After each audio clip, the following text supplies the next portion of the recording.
Halo, perkenalkan nama saya Zinata Makasintis, saya kelas 11 C. Jadi di sini saya akan menjelaskan tentang jalur-jalur pencarian rempah-rempah oleh bangsa Eropa ke Nusantara. Nah, sejak zaman lampau, Indonesia dikenal sebagai daerah yang kaya. Indonesia memiliki berbagai macam hasil bumi yang diperdagangkan ke India, Tiongkok, Arab, dan Eropa. Karena itulah wilayah Indonesia menjadi incaran bangsa asing untuk dikuasai. Indonesia pada masa dahulu belum merupakan sebuah negara seperti saat ini. Wilayah Indonesia juga belum diberi nama sebagaimana kita kenal sekarang. Ada banyak kerajaan-kerajaan kecil yang bersifat kedaerahan di berbagai tempat di Indonesia. Kerajaan-kerajaan tersebut juga saling bersaing dan menguasai satu sama lain. Nama Indonesia pada waktu itu belum ada. Ada satu istilah yang populer untuk disematkan untuk wilayah Indonesia, yaitu Nusantara. Nusantara merupakan suatu sebutan yang digunakan untuk wilayah kekuasaan Majapahit.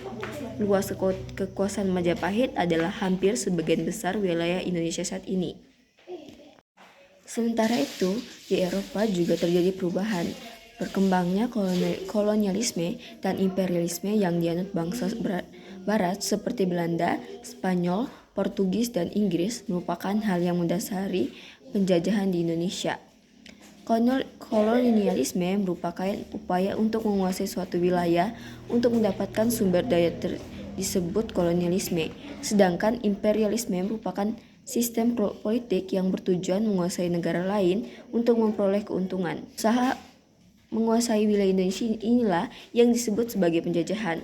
Hal ini memang karena adanya tindakan untuk mengambil ahli pemerintahan, sosial, dan ekonomi oleh pihak Eropa dari bagian bangsa Indonesia sendiri. Nah, adapun faktor-faktor penyebab penjajahan di Indonesia dikelompokkan menjadi dua, yaitu faktor internal dan faktor eksternal.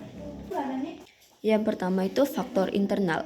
Faktor internal artinya penyebab yang berasal dari dalam, yaitu pihak Indonesia sendiri. Yang pertama, hubungan perdagangan karena letak Indonesia yang strategis.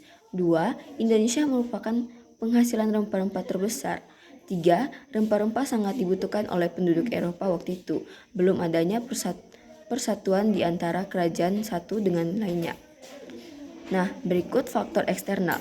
Faktor eksternal adalah faktor yang datang dari barat dan kemudian membuat bangsa Eropa melakukan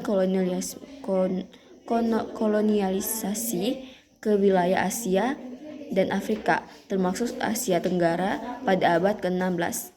Nah, yang pertama, munculnya keyakinan yang menyatakan bahwa bumi bulat, sehingga jika seseorang berlayar lurus ke barat, akan kembali ke titik semula.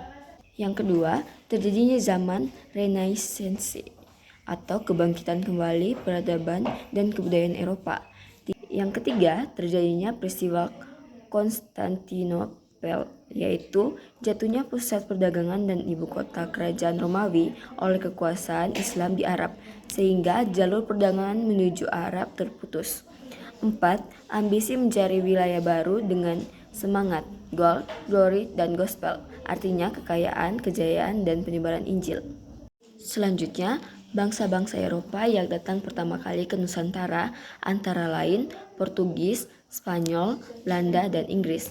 Orang Portugis adalah bangsa Eropa yang paling pertama masuk ke Indonesia setelah mengintari benua Afrika.